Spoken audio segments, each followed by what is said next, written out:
அழகே அழகு serial upcoming எபிசோடுக்கான review பார்க்கலாமா? ரேவதி வந்துட்டு பாக்கியராஜ் கடைசி வரைக்குமே தங்கராஜ் கூட அனுப்பவே மாட்டேன்னு சொல்லிடுறாங்க. ரொம்பவே பிடிவாதமா சொல்றாங்க. அ என் தங்கச்சிய அடிக்கிறதுக்கு இவர் யாரு? என்ன காரணத்துக்காக அடிச்சாரு? காரணம் தெரியாம என் தங்கச்சிய நான் அவ வீட்டுக்கு அனுப்பவே மாட்டேன். என்ன நடந்தாலும் சரி, யார் என்ன சொன்னாலும் சரி, என் தங்கச்சி இங்க தான் இருப்பா அப்படின்னு சொல்லிட்டு பாக்யராஜ் வந்துட்டு ரொம்பவே கோவமா சொல்லிடுறாரு. தங்கராஜும் நம்ம எல்லார்கிட்டயும் மன்னிப்பு கேட்குறாங்க. கேட்டு எந்த பிரயோஜனமும் இல்ல. ராஜலட்சுமி, ராகவன் எல்லார்கிட்டயுமே நான் பண்ண தப்பு தான். நான் பொறுமைய இழந்து பண்ணிட்டேன். என் பொண்டாட்டிய என் கூட அனுப்பி வச்சுருங்கன்னு சொல்லிட்டு ரொம்பவே மன்னிப்பு கேட்குறாங்க. கால்ல விழுந்து கூட மன்னிப்பு கேட்குறாங்க. ஒரு கட்டத்தில பார்த்தீங்கன்னா, ரேவதி கால்ல கூட விழுறதுக்கு தயாராகுறாங்க. ஆனா, ரேவதி வந்துட்டு மனசு இறங்குறாங்க. ஆனா, வீட்ல இருக்கிற யாருமே மனசு இறங்குற மாரி தெர்ல. சுரேஷ் முதற்கொண்டு எல்லாருமே எப்படி என் அக்காவ அடிக்கிறதுங்கிற மாதிரி தான் கோவப்படுறாங்க. யாருமே தங்கராஜ் கூட ரேவதி அனுப்புற மாதிரி இல்ல. பாக்யராஜ் ரொம்பவே கோவமா இருக்கிறாரு. ரேவதியும் சரி, என் வீட்ல இருக்கிற யாருக்குமே இஷ்டம் இல்ல. நான் இங்கேயே இருக்கேன். கொஞ்ச நாள் இங்கேயே இருந்துக்கிடுறேன். அங்க வந்தாலும் பிரச்சனை தானேன்னு சொல்லிட்டு ரேவதியும் போற மாதிரி தெர்ல. ஒரு கட்டத்துல நம்ம தங்கராஜ் வந்துட்டு, சரி நான் பண்ண தப்பு தான். இந்த தப்புக்கு எனக்கு என்ன தண்டனை வேணாலும் கொடுங்க. என் பொண்டாட்டிய வந்துட்டு நீங்க அனுப்ப மாட்டேன்னு சொல்லிட்டீங்க. அவ இங்கேயே இருக்கட்டும். உங்களுக்கா எப்போ புரியுதோ, உங்களுக்கா நான் பண்ணது தப்பு இல்லைன்னு எப்போவோ தோணுதோ, அப்போ என் பொண்டாட்டிய என் கூட அனுப்புங்கன்னு சொல்லிட்டு தங்கராஜன் சொல்லிட்டு போயிடுறாரு. அப்புறம் பார்த்தீங்கன்னா, வீட்ல இருக்கிற எல்லாருமே ரேவதி கிட்ட, எதுக்கு உன்ன அடிச்சாரு? ராஜலட்சுமி வந்துட்டு ரேவதி கிட்ட, மாப்பிள ரொம்பவே நல்லவரு. எனக்கு நல்லா தெரியும். அவர் வந்துட்டு அவ்வளோ சீக்கிரத்துல கை நீட்ட மாட்டாரு. இப்போ வரைக்கும் இந்த வீட்டுக்காக அவர் எவ்வளோ பண்ணியிருக்காரு. இந்த வீட்ல ஒவ்வொரு தடவையும் பிரச்சனை வரும்போதெல்லாம் அவர் தான் வந்து முன்னாடி வந்து நின்னாரு. மதியால சுதேச வாழ்க்கையில பிரச்சனை வரும்போது கூட அவர் தான் முன்னாடி வந்து நின்று எல்லாத்தையுமே சரி பண்ணாரு. அப்படிப்பட்ட மாப்பிள்ளை இப்போ வந்துட்டு உன்னை கை நீட்டி அடிச்சிருக்காருன்னா கண்டிப்பா உன் மேல ஏதாவது தப்பு இருக்கும். அது எப்படி தப்பு இல்லாம ஒன்று வந்துட்டு அவர் அடிப்பாரு? நீ ஏதாவது பண்ணியா சொல்லு அப்படின்ட்டு ராஜலட்சுமி கேட்க, அடுத்தது பார்த்தீங்கன்னா ராகவன், ஆமா மாப்பிள்ளை வந்துட்டு ரொம்ப நல்லவர். ஒரு ஆம்பளை வந்துட்டு அவ்வளோ சீக்கிரத்தில் பொண்டாட்டி வந்து கை நீட்டி அடிக்க மாட்டாரு. ஆனாலும் அவர் அடிச்சிருக்காருன்னா உன் மேலே ஏதாவது இருக்கும். நீ சொல்லு, என்ன பிரச்சனை வேணாலும் சொல்லு, அதை பேசி சரி பண்ணிக்கலாம். அதை விட்டுட்டு உன் அண்ணன் சொன்னான்ட்டு நீ இங்கே வந்து இருந்தீன்னா ஒரு நாள் இருக்கலாம், 2 நாள் இருக்கலாம், தினமும் இருக்க முடியாது. ஊர் உலகம் என்ன சொல்லும்? சொன்ன கேளு. இதுக்காக ஒன்று அடிச்சாரு, காரணத்தை சொல்லு, சரி பண்ணலாம் அப்படின்ட்டு ராகவன் சொல்ல, அடுத்து பார்த்தீங்கன்னா பாக்யராஜ் வந்துட்டு அப்பவும் ரொம்பவே கோபமாக பேசுறாரு. என்ன காரணமா இருந்தாலும் சரி, அவர் எப்படி என் தங்கச்சியை கை நீட்டி அடிக்கலாம்? என் தங்கச்சிக்கு யாரும் இல்லைன்னு நினச்சாங்களா? அவர் நல்லா பார்த்துருப்பாருன்னு தான் கெட்டி கொடுத்துருக்கோம். அவரோட வேலை அவளை கண்கொள்ளாம வச்சு பார்த்துக்கிறது தான், அடிக்கிறது இல்லை அப்படின்ட்டு பாக்யராஜ் சொல்ல, வீட்டில் இருக்கிற எல்லாருமே ஒவ்வொருத்தரும் ஒவ்வொரு மாதிரி பேசுகிறாங்க. ஆனால் ரேவதிக்கு வந்துட்டு அந்த விஷயத்த எப்படி சொல்லன்னு தெரில. மதியோட வேலை வந்து போனது காரணம் தங்கராஜன் தான் எல்லாம் தெரிஞ்சா நம்ம புருஷனை யாருமே மதிக்க மாட்டாங்கன்னு நினச்சி ரேவதி வந்துட்டு ஒரு கட்டத்தில் ஃபீல் பண்ணுறாங்க. அப்புறம் பார்த்தீங்கன்னா எல்லாருமே ரேவதி கிட்ட கேட்காங்க, என்ன காரணம், எதுக்காக மாப்பிள்ளை அடிச்சாரு அப்படின்னு சொல்லிட்டு கேட்க, ரேவதி யாருக்கிட்டையுமே எதையுமே சொல்கிற மாதிரி இல்லை. அப்புறம் பார்த்தீங்கன்னா, நம்ம மதியம் எல்லாரும் கிச்சனில் பேசிக்கிறாங்க. இன்னைக்கு அவருடைய மாப்பிள்ளை அவங்க பொண்ணை அடித்தது தப்பு சொல்லிட்டு பேசிக்கிறாங்க.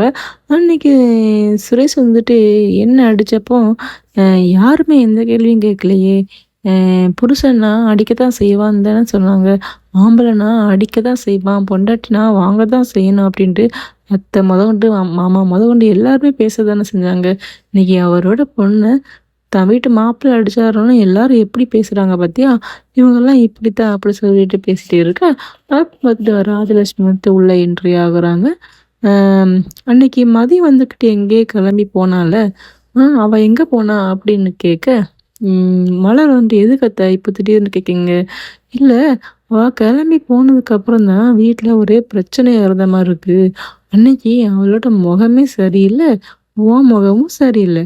அவ போகும்போது நீ பின்னாடியே ஓடுன நான் பார்த்தேன். அப்போ அவ எங்கேயோ கிளம்பி போயிருக்கா. உனக்கும் தெரிஞ்சிருக்கு. இப்போ வீட்ல நடக்கிற பிரச்சனையெல்லாம் வச்சு பார்க்கும்போது, இதுக்கும் அதுக்கும் ஏதோ சம்மந்தம் இருக்குன்னு தோணுது. உனக்கு எதுவும் தெரியுமான்னு கேட்க, மலர் வந்துக்கிட்டு, "என்ன அத்த, அ இதுக்கும் அதுக்கும் போட்டு முடிச்சு போட்டுட்டு இருப்பீங்களா? மதியம் அன்னைக்கு அவ வேலை விஷயமா தான் வெளிய போனா. எதுக்கு சம்மந்தமே இல்லாம பேசுறீங்கன்னு?" கேட்க, ராஜலட்சுமி வந்துக்கிட்டு மதிக்கிட்ட, "நீ உண்மைய சொல்லு. நீ எங்கேயோ போன. அ நீ போனதுலேருந்து தான் இந்த வீட்ல எல்லா பிரச்சனையும் இருக்கு. நீ எங்கேயோ போயிருக்க, ஏதோ நடந்திருக்கு. இப்ப சொல்ல போறியா இல்லையா?"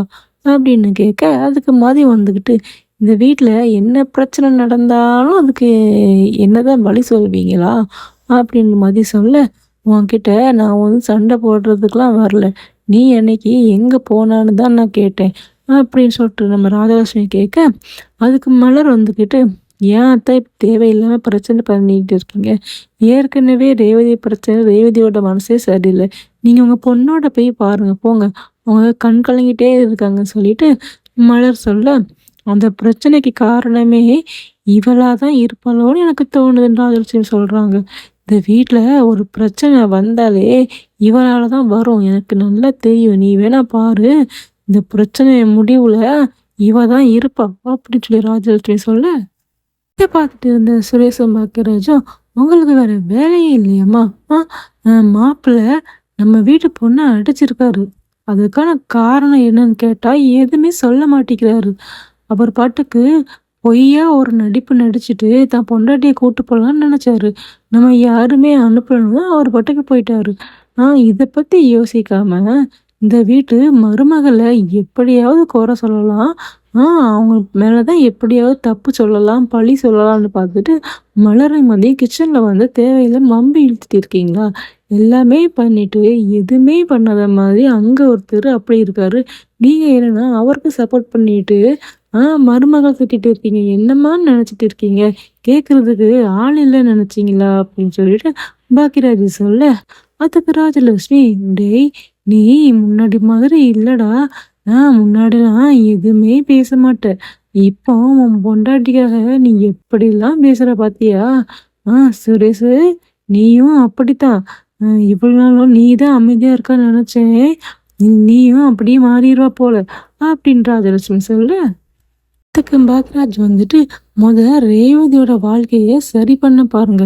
இப்படிப்பட்ட ஒருத்தனுக்கு என் தங்கச்சிய கெட்டி கொடுத்துட்டேனேன்னு எனக்கு ரொம்பவே கவலையா இருக்கு. அவ வாழ்க்கைய எப்படி சரி பண்ண, அவரை எப்படி சரி பண்ணேன்னு தெரியாம நான் நினைச்சு ஃபீல் பண்ணிட்டு இருந்தா, நீங்க என் பொண்டாட்டியையும் தம்பி பொண்டாட்டியும் பத்தி எப்படிடா குறை சொல்லலாம்னு நீங்க பார்த்துட்டு இருக்கீங்க.